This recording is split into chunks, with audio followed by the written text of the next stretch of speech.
Thank you very much. Hope you guys ate well. Can you hear my voice well enough? Please show me. Great. Well enough is the key to happy life. I ask you this question for a reason, because I have a philosophical question for you as a quick warm-up about the sound. Imagine that we are in the forest. Green, calm forest. That's for lazy ones. So calm that there is no living being there. No one with ears. And in the middle of some meadow, there is standing a big tree. Or let's get crazy, not the tree. Big Prince Polar Bear or Princess, whatever you like. You see it? And suddenly, situation changes because this Prince Polar or the tree breaks in half. And the question is, if there is no one here to hear that, will there be a sound? Have a few seconds to think about it. And please raise hands who's thinking that, yes, it will make the hell of a sound. Raise hands, okay. Whoa, a lot of people there. And who is thinking that, no way, there has to be some catch, there won't be any sound. 1, 2, 3, 4, 5, 6, okay. Yeah? What? Yes, not in the, empty. Yeah, in the atmosphere. The ultimate answer to this question is, it depends of what you're trying to prove at the moment. This question is more about the connection between reality and perception. But if you chose yes, you may be thinking like Albert Einstein. But if you chose no, you may be on the side with Scientific American magazine, which stated that after the break, there will be air vibration, but without anyone to hear that, can we really call it a sound? But today we are here for leaders, so let's make some bold conclusion, especially for them. If you are a team leader and you manage your team by orders, by expectations, and anyone who's below the line is just fired, can we really call you a leader? Or if you don't talk with your team, or you talk too much, you can talk for 40 minutes on 15 minutes daily, you should not participate in the first place. Can we really call it a communication? Maybe people already have big filters on their ears, and your message is just lost. And the most important question in philosophy, why? Why you chose such communication style? Maybe you're just talkative, that's great. But maybe you're feeling insecure about your team's questions, that you will look incompetent, that you will lose authority in front of people you should lead. That's one of the most common fears among leaders. And that is basically what philosophers do. They dig deep into topic, then they grill their brain on it, and then they tell everyone else what they should change about themselves. Me not, no. I'm okay. I heard and I do believe that learning is more like lighting a fire, not filling a vessel, So right now I will jump through a few philosophies for leaders, and if you want to know more, just Google it or ask your AI. First starter pack for leaders, as you saw earlier, is Stoicism, like Dennis talked yesterday. And one of the most famous Stoics was Marcus Aurelius. He was emperor of Rome for 19 years, and at the time of his death, he was one of, if not the most powerful man in the world. Few thoughts from him, you probably heard or read them in his meditation or other writings, scrolling the internet, in the evening. How to live happily and using only your head for this. Or how to live without or despite the fear. We tend to say that leaders should be brave, mature, don't we? Or that everything basically we see is an opinion or interpretation or perspective, not the real authentic facts, And about the right mindset on the road, that everything that stands in our way becomes our way. It's pretty simple.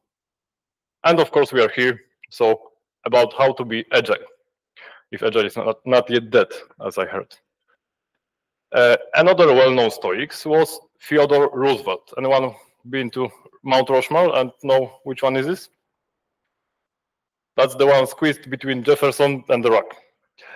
one powerful quote from him: "Do what you can with what you have, right where you are." And implementing this can be really life-changing.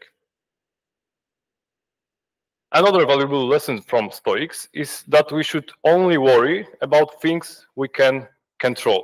And what are these things we can control, you may ask? Thank you for this question. These are only thoughts and actions. But very important note, only our thoughts and our actions, not stupid actions of our coworker up there. Yeah?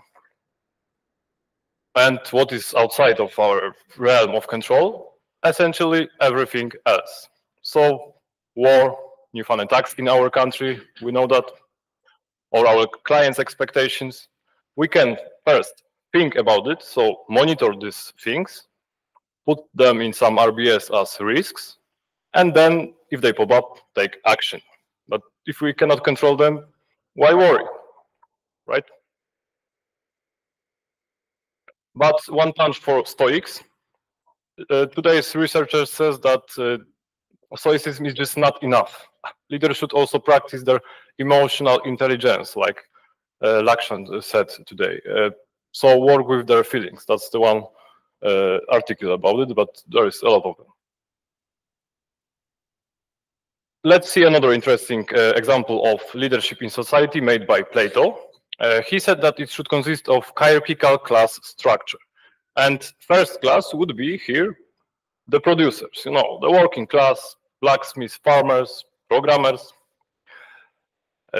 all people who just follow their Gallup talents. If you, for example, love art with your whole soul, be an artist. Or if you like digging up dirt, you may be an archaeologist or prosecutor or wife. Other classes would be the guardians and the rulers.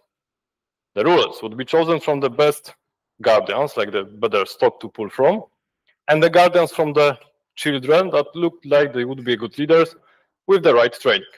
And this training was very strict, rigorous, Spartan, you may say. They had all the diet, exercises. They wouldn't have any family, private property, or money. So the idea was they wouldn't be corrupted in any way. The only goal for them would be to serve your state the best you can.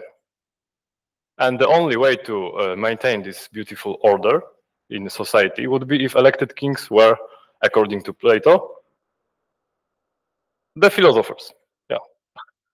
We see what he did there. If you create some system, be on the top, right? He also said that women should be educated. It was 400 BC he realized that, right? So what do you think about this way of growing your leaders? Would you like to be, or would you like to send your children to such disciplined but censored school to serve your country? It's a great idea, but you know, thank you. Briefly about leading by example. Confucius was saying about the difference between leading people by the rules and by the example. That in the first case, people would stay out of trouble, but will have no sense of shame, of accountability. But if you guide them by virtue, if you restrain them by rituals, by habits, they will reform themselves.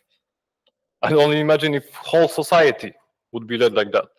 Whole Krakow, Poland, whole the world would be leading next generations like that. Confucius is saying that in this case, government would be really unnecessary. It's a little bit anarchist. And the last guy I want to talk about is Immanuel Kant. He made a few points why empiricism is a little bit worse than rationalism at arriving at the truth, but this is a different topic. You may just Google great conflict between philosophers, empiricists and rationalists.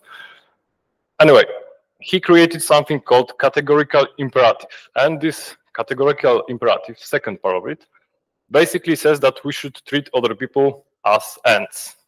Not hands, the hands. So we shouldn't treat other people like a tool to our goal or a mean to our end. They are ends themselves. So manipulation is out of the table with this guy in his utopia. Because, for example, we're building great product with our huge, inspiring vision. we are not really using 100 mandates of some working class. We should not forget that these are separate human beings with different backgrounds, different motivations, and we can just agree that we can build this product better and faster, cooperating and take advantage of it. I know it sounds like a cliche. However, our brain is lazy piece of meat, and we tend to treat other people like our surroundings, like you are only my audience, yeah? Or we tend to put labels instead of people, that you are, for example, introvert, extrovert, you are Gen Z, not you, not specific, or even man or woman. These are only small pieces of the truth. Truth is always most interesting, more complicated, and unreachable to us. And they are neither less important than us, nor more important than us, but on exactly the same level. And that's all for me. It was very quick. I have a summary for you. What I can recommend from the bottom of my heart is philosophize this podcast. Stephen West talks brilliantly about how human perception evolved through years.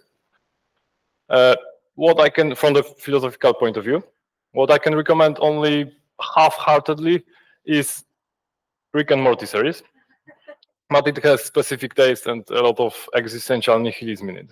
I don't know if you know this, but I use it as mind stretching.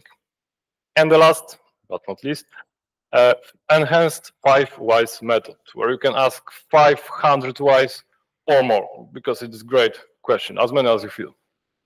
And if you are in some discussion clubs or something like this, clubs, hidden clubs, I would be pleased to get your invitation. You know, like I like to have options.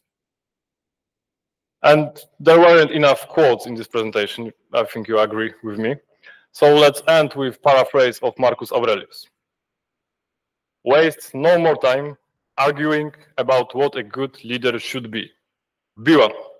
Thank you very much.